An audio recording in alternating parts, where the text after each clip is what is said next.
নমস্কার,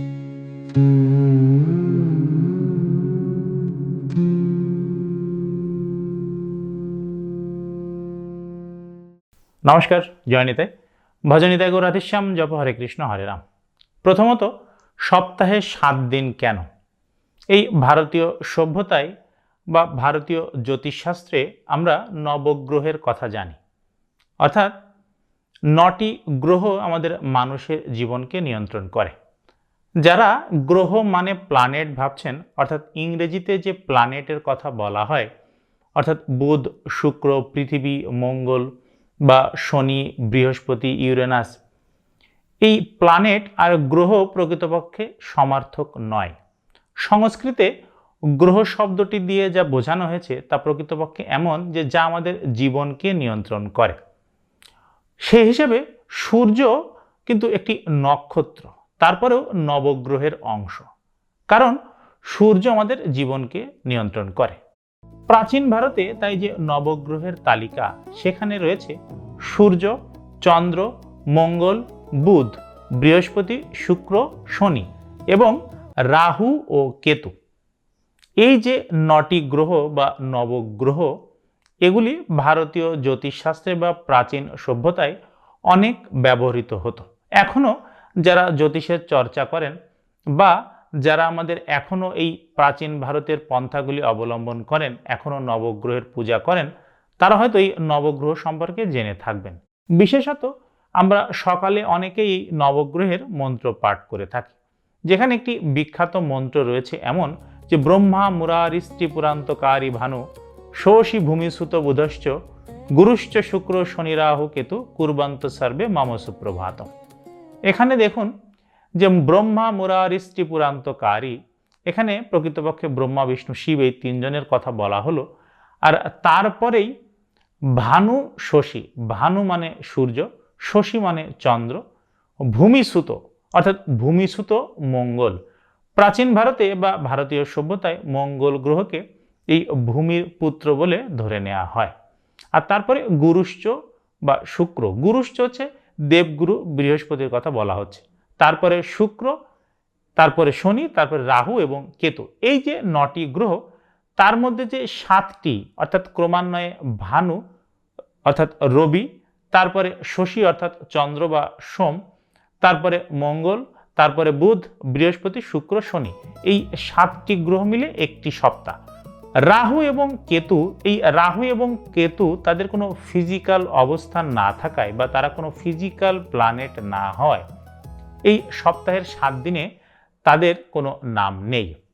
অর্থাৎ যেই 7টি গ্রহ আমাদের জীবনকে সরাসরি নিয়ন্ত্রণ করে, যাদের সব সময় অবস্থান রয়েছে, ভারতীয় জ্যোতিষশাস্ত্রে যেই 7টি গ্রহ আমরা সবসময় দেখতে পেতাম আকাশে, সেই 7টি গ্রহ দিয়েই এই সপ্তাহের 7 দিনের নামকরণ করা হয়েছিল। এখন প্রশ্ন হচ্ছে, এই যে ভারতীয় সভ্যতায় সপ্তাহের 7 দিন, তার সাথে ইংরেজিতে যে 7 দিন অর্থাৎ স্যাটারডে, সানডে, মানডে বা টিউসডে, ওয়েডনেসডে, থার্সডে, ফ্রাইডে, তার কি সম্পর্ক বা কিভাবে এই ইংরেজিতে যে সপ্তাহের 7 দিন তার নামকরণ হলো, বা তার সাথে আদৌ এই ভারতীয় সভ্যতার যে সপ্তাহের 7 দিন বা 7টি গ্রহ তাদের কোনো মিল আছে কিনা। অবশ্যই আপনারা চেষ্টা করবেন এই বিষয়গুলি নিজেরা চর্চা করার এবং অন্যদের সাথেও শেয়ার করার। তাতে করে আমাদের এই ভারতীয় সভ্যতায় বা এই ভারতীয় উপমহাদেশে আমাদের পূর্বতন যে প্রাচীন ঋষিরা ছিলেন, আমাদের পূর্বপুরুষ যারা ছিলেন, তারা যে বিশাল জ্ঞান ভাণ্ডার আমাদের জন্য রেখে গেছেন এবং এই সারা পৃথিবীতে তার কি অবদান, সে বিষয়টিও আমরা বুঝতে পারব। ইংরেজিতে স্যাটারডে, এবং সেই স্যাটারডে শব্দটি এসেছে ইংরেজিতে স্যাটার্ন গ্রহ থেকে। সেই স্যাটার্ন গ্রহ বা স্যাটার্ন প্ল্যানেটের বাংলা হলো শনি গ্রহ। এই স্যাটারডের পরে আসে সানডে। আপনারা নিশ্চয় বুঝতে পারছেন যে সানডে সরাসরি অর্থাৎ যে সান বা আমাদের যে সূর্য তার থেকেই এসেছে, যার বাংলা নাম রবি। এবার মানডে, এই মানডে সেটিও আপনারা নিশ্চয় সহজেই বুঝতে পারছেন যে সেটিও চন্দ্র বা মুনের থেকে এসেছে, অর্থাৎ মুন্ডে থেকে মানডে, যেটিকে আমরা বাংলায় চন্দ্র বলে থাকি। এবং এই চন্দ্রেরই কিন্তু আর এক নাম সোম। অর্থাৎ এই যে শনি, রবি, সোম এই তিনটি নামের সাথেই স্যাটারডে, সানডে এবং মানডে তার সম্পূর্ণ সামঞ্জস্যতা বা সাদৃশ্যতা দেখতে পেলাম। এবার দেখা যাক যে বাকি যে সপ্তাহের 4টি দিন রয়েছে তাদের মধ্যে কোনো সামঞ্জস্যতা আছে কিনা। মঙ্গলবার মঙ্গল গ্রহের সাথে সম্পর্কিত একটি দিন। এই মঙ্গল গ্রহকে ইংরেজি ভাষায় মার্স প্ল্যানেট বলা হয়। এই রোমান ভাষার মার্স দেবতা তিনি নর্স ভাষায় টিউ বলে পূজিত হন।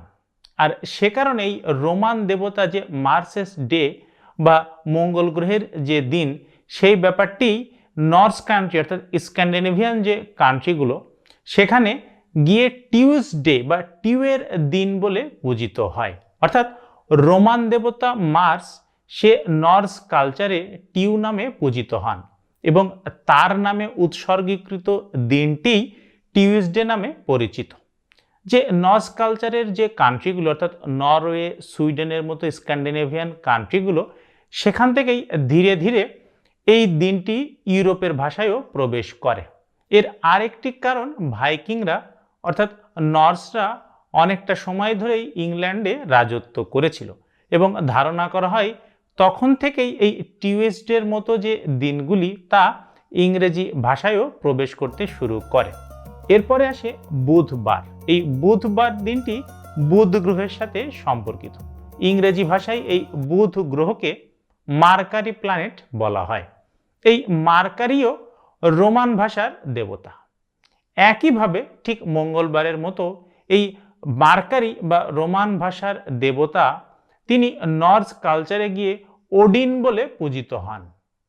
আর সে কারণে এই মার্কারিস ডে সেই ব্যাপারটি নর্স ভাষায় গিয়ে ওডিনস ডে হিসেবে বা ওডিনকে উৎসর্গীকৃত দিন হিসেবে পরিচিতি লাভ করে এবং সেই ওডিনস থেকেই মূলত ওয়েডনেসডে অর্থাৎ ওডিনস ডে থেকেই ওয়েডনেসডে কথাটি এসেছে এবং পরবর্তীকালে নর্স কালচারের ওয়েডনেসডে কথাটা ইংরেজি ভাষাতে প্রবেশ করে।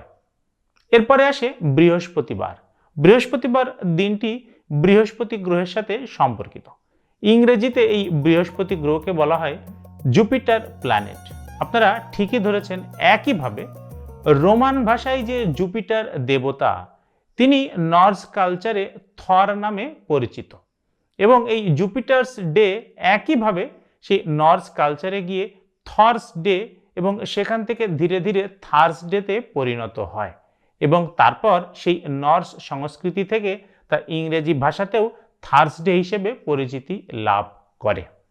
সর্বশেষ আসে শুক্রবার। এই শুক্রবার দিনটি শুক্র গ্রহের সাথে সম্পর্কিত এবং শুক্র গ্রহকে ইংরেজিতে বলা হয় ভেনাস প্ল্যানেট। এই ভেনাস প্ল্যানেটও সেই একইভাবে রোমান দেবী ভেনাসের সাথেই সম্পর্কিত। এই রোমান দেবী ভেনাস তিনি নর্স কালচারে গিয়ে ফ্রিগ বা ফ্রিয়া নামে পরিচিতি লাভ করেন।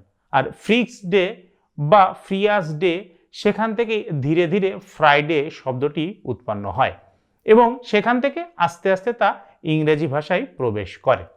অর্থাৎ ভারতীয় সভ্যতার যে গ্রহের নামগুলি তা ক্রমান্বয়ে রোমে বা রোমান সভ্যতায় গিয়েছে এবং সেখান থেকে রোমান সভ্যতা থেকে তা গিয়েছে কোথায়? নর্স সংস্কৃতিতে বা স্ক্যান্ডিনেভিয়ান কান্ট্রিগুলোতে এবং সেখান থেকে ধীরে ধীরে তা ইংরেজি ভাষায় প্রবেশ করেছে। সপ্তাহে 7 দিন কেন? সেই সপ্তাহের 7 দিনের নামকরণ তা কিভাবে ভারতীয় সভ্যতা থেকে ধীরে ধীরে রোমান সভ্যতা এবং পরবর্তীতে ইউরোপের সভ্যতায় প্রবেশ করে সেই ইতিহাস আমরা জানলাম।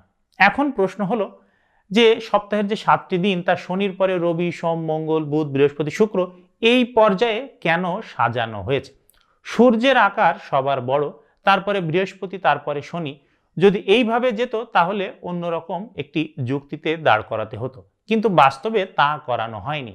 শনি, তারপরেই চলে এসেছে সূর্য অর্থাৎ রবিবার এবং তারপরেই চন্দ্র যেটি আকারে আরো ক্ষুদ্র। এই রকম কেন করা হয়েছে তা আমরা আগামী পর্বে আপনাদের সামনে উপস্থাপন করব সূর্য সিদ্ধান্ত এবং আর্যভট্টম বিভিন্ন গ্রন্থ থেকে উদ্ধৃতি দিয়ে এবং রেফারেন্স সহ। এই ব্যাপারগুলি নিজেদের যেমন আমাদের চর্চা করতে হবে, তেমন অন্যদের সাথেও শেয়ার করতে হবে।